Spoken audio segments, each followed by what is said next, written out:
Pankaj sir classes में आप सभी का स्वागत है। आज हम लोग पढ़ेंगे कि प्रबल अम्ल स्ट्रॉन्ग एसिड क्या है। सबसे पहले हम लोग ये जाने कि प्रबल का मतलब क्या होता है, सबल का मतलब क्या होता है। तो प्रबल या सबल का मतलब होता है मजबूत, अंग्रेजी में कहते हैं स्ट्रॉन्ग। तो मजबूत यहां पर किस सेंस में कहा जा रहा है? अम्ल के सेंस में कहा जा रहा है। और हम लोग पिछले क्लास में जान चुके हैं कि अम्ल क्या है। अम्ल वह पदार्थ है जो जल में घुलकर हाइड्रोजन आयन मुक्त करता है, हाइड्रोजन आयन प्रदान करता है। यानी हाइड्रोजन आयन प्रदान करने वाले पदार्थों को अम्ल कहा जाता है।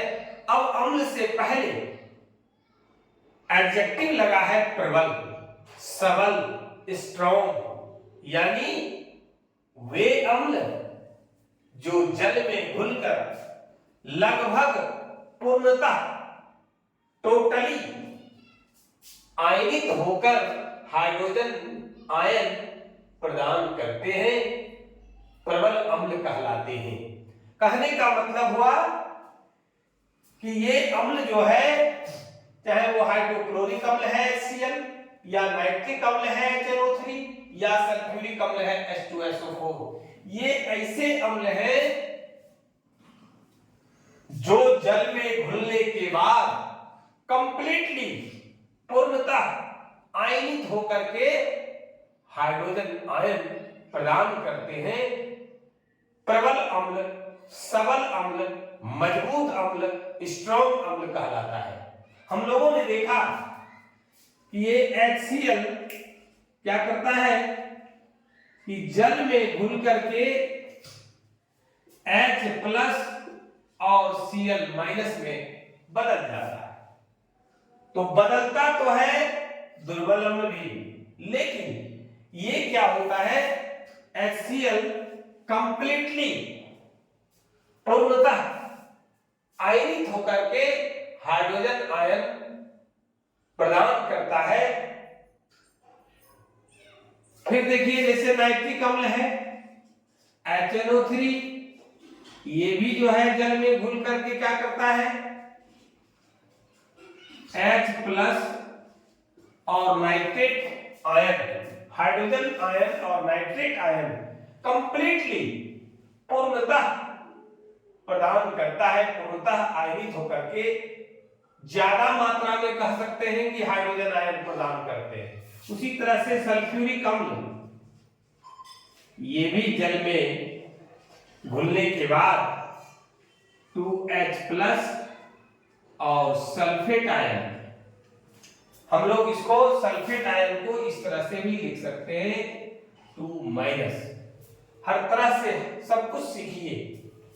तो यहां पर हम लोगों ने क्या सीखा कि वे अम्ल जो जल में घुलकर लगभग पूर्णतः आयनित होकर के हाइड्रोजन आयन प्रदान करते हैं, प्रबल अम्ल कहलाते हैं, स्ट्रॉन्ग एसिड कहलाते हैं।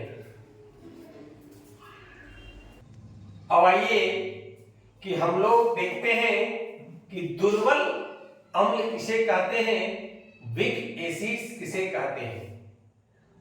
अभी हम लोगों ने देखा प्रबल अम्ल, प्रबल का मतलब हम लोगों ने सीखा मजबूत, कि मजबूत अम्ल है तो जस्ट उसका उल्टा है दुर्बल अम्ल, वीक एसिड्स। यानी कि दुर्बल अम्ल या वीक एसिड्स किसे कहते हैं, वे अम्ल जो जल में घुलकर पूर्णतः नहीं बल्कि आंशिक रूप में ही आयनित होते हैं, दुर्बल अम्ल कहलाते हैं। क्या हम लोगों ने सीखा कि वे अम्ल जो जल में घुलकर आंशिक रूप में, पूर्णतः नहीं बल्कि आंशिक रूप में आयनित होते हैं, दुर्बल अम्ल कहलाता है। जैसे कार्बोनिक अम्ल सूत्र होता है H2CO3, यही कार्बोनिक अम्ल कोल्ड ड्रिंक्स में होता है H2O+ CO2 का मिश्रण। यही कार्बोनिक अम्ल, कार्बोनिक एसिड आपका कोल्ड ड्रिंक्स में होता है, जिसको कि हम लोग पीते हैं। दूसरा है एसिटिक अम्ल CH3COOH और बोरिक अम्ल H3BO3। ये जो भी अम्ल है दुर्बल अम्ल है, वीक एसिड्स है, कारण ये जल में घुल करके पूर्णता नहीं बल्कि आंशिक रूप से आयनित होकर के कम मात्रा में हाइड्रोजन आयन प्रदान करता है। इसलिए क्योंकि हाइड्रोजन आयन देने की क्षमता पर ही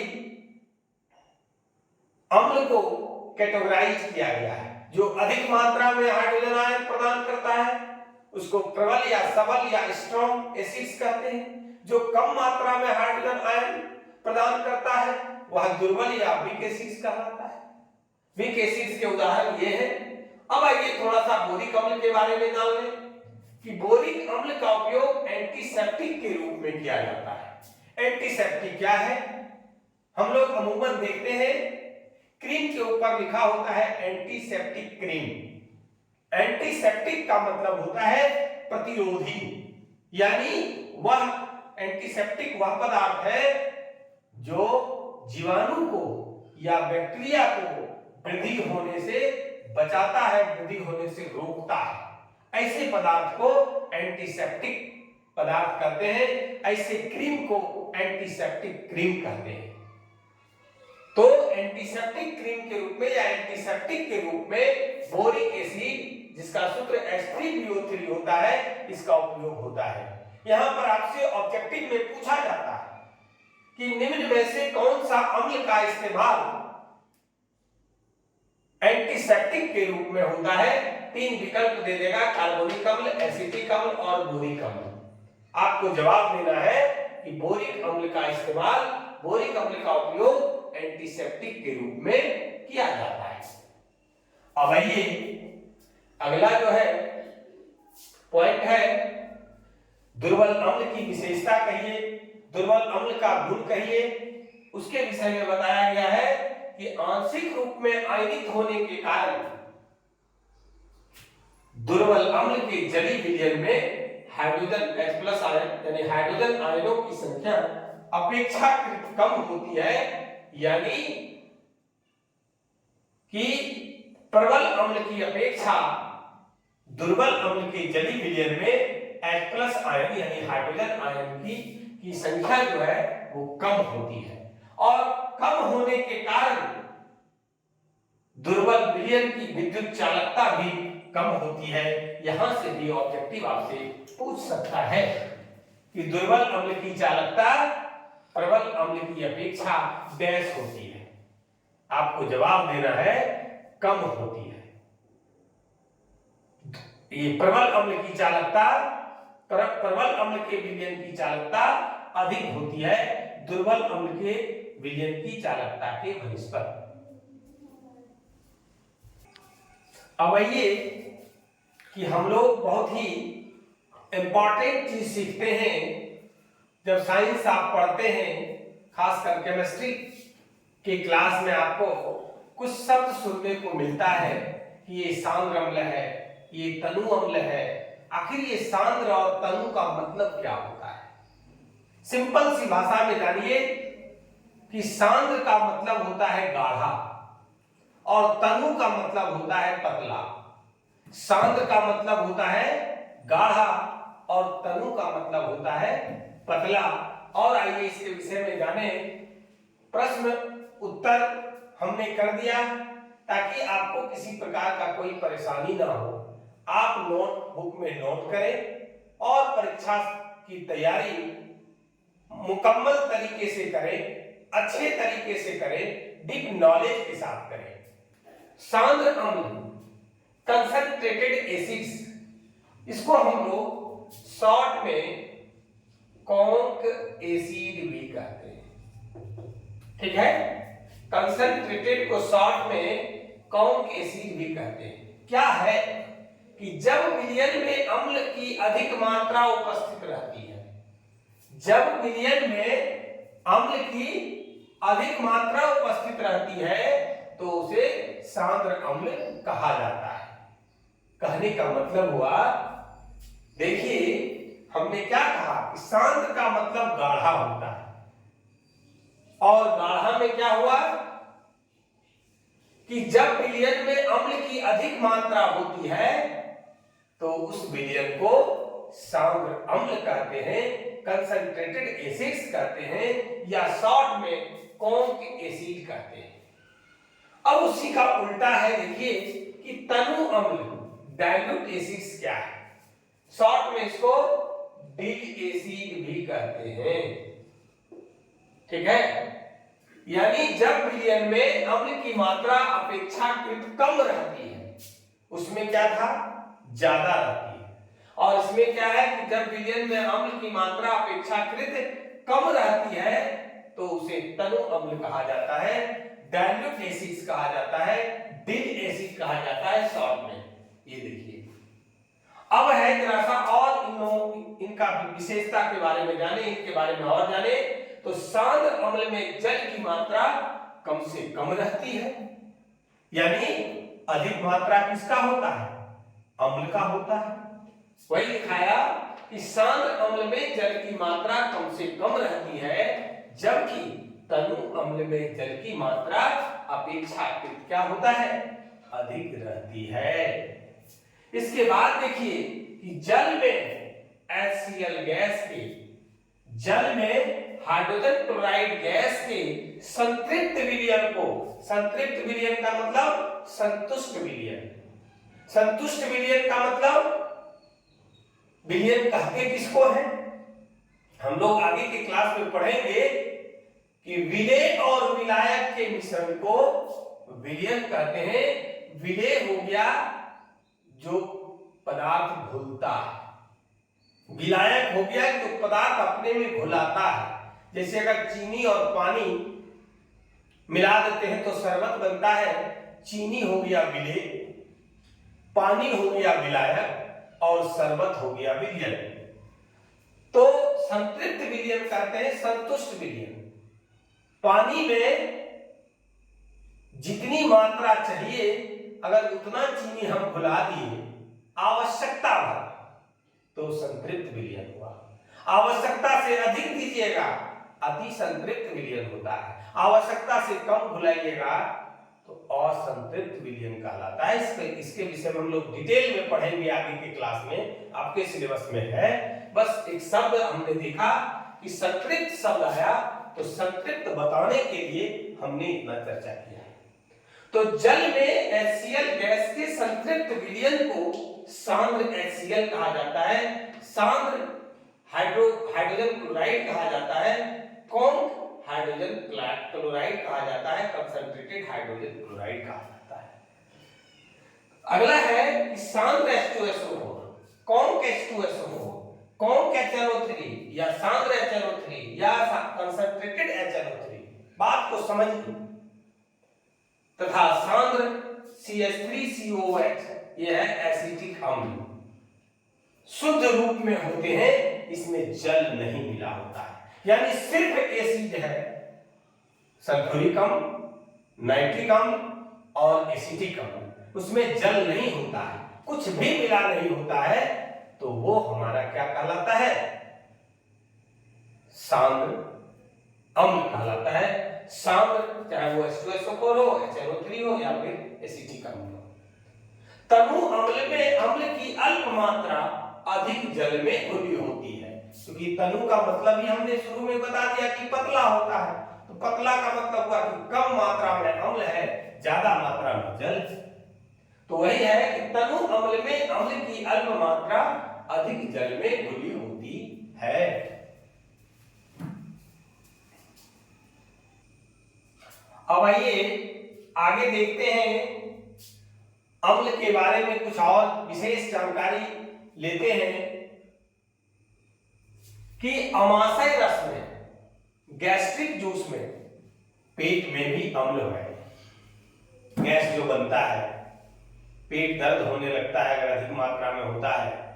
तो आइए जाने उसके बारे में कि अमाशय रस में 1% से भी कम सांद्रण का HCl अम्ल होता है।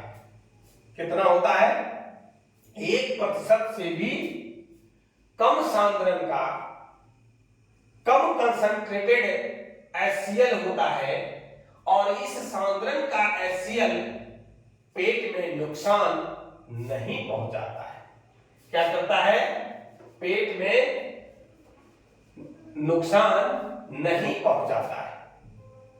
अब आइए हम लोग यहां पर ऑब्जेक्टिव जान गए कि आमाशय रस में HCl होता है, हाइड्रोक्लोरिक एसिड होता है और उसकी सांद्रता 1% से भी कम होता है, बिलो 1%। अब आइए कि प्रबल अम्ल, थोड़ा सा और अम्ल के बारे में जाने। हम लोग केमिस्ट्री के स्टूडेंट हैं, साइंस के स्टूडेंट हैं, तो हम लोगों को लेबोरेटरी भी जाना होगा, प्रयोगशाला भी जाना पड़ता है और प्रयोग करके देखना पड़ता है। तो कुछ सावधानियां आपको बता दूं ताकि आपको नुकसान होने से आप बच जाएं। प्रबल अम्ल जो होता है, स्ट्रॉन्ग एसिड्स जो होता है, सबल अम्ल जो होता है, जो ज्यादा मात्रा में आयनित होकर के अधिक मात्रा में हाइड्रोजन आयन प्रदान करता है, वह अगर हमारे हाथ पर गिर गया, त्वचा पर गिर गया, तो त्वचा को जला देता है। आप जब प्रयोगशाला में जाएंगे, बॉटल में लिखा होगा स्ट्रॉन्ग एसिड, प्रबल अम्ल, conc H2SO4, सांद्र H2SO4, conc HNO3, conc acetic acid. उस समय थोड़ा सा उससे सावधान रहिएगा, कारण हमको काम करना है, प्रयोग करके देखना है, लेकिन सावधानी पूर्वक हमारे हाथ पर ना गिर जाए, पैर पर ना गिर जाए, शरीर पर ना गिर जाए। अगर गिर जाएगा तो त्वचा जल जाएगा। अगर गिर गया तो क्या करेंगे? उससे बचने के लिए पर्याप्त मात्रा में धीरे धीरे करके पानी उस पर डालिए। डालने के बाद जो है दुर्बल भस्म, उसके बारे में हम लोग आगे क्लास में पढ़ेंगे। वीक बेसिस के विलयन को उस पर डाला जाता है।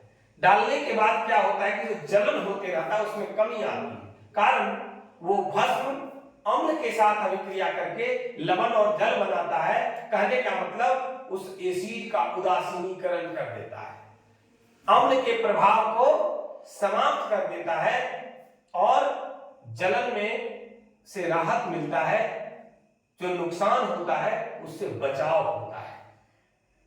आज का अगर वीडियो, आज का अगर क्लास आपको अच्छा लगता है तो आप शेयर और लाइक जरूर करेंगे। जो लोग चैनल को सब्सक्राइब नहीं किए हैं, चैनल को सब्सक्राइब करें, क्योंकि जब आप हमें प्यार देंगे तो हम ऊर्जान्वित होंगे, और अगर हम ऊर्जान्वित हुए तो ऊर्जा के साथ हम आपके सामने आएंगे और हर टॉपिक को विस्तार पूर्वक बताने का प्रयास करेंगे। आपको बार बार इस चीज का भरोसा दिलाते हैं कि आपकी तैयारी मुकम्मल होगी। आप हमसे जुड़े रहें, हम आपके लिए हमेशा तैयार हैं कि जो भी टॉपिक की पढ़ाई होगी वो विस्तार पूर्वक होगी। आज की क्लास में बस इतना ही। धन्यवाद।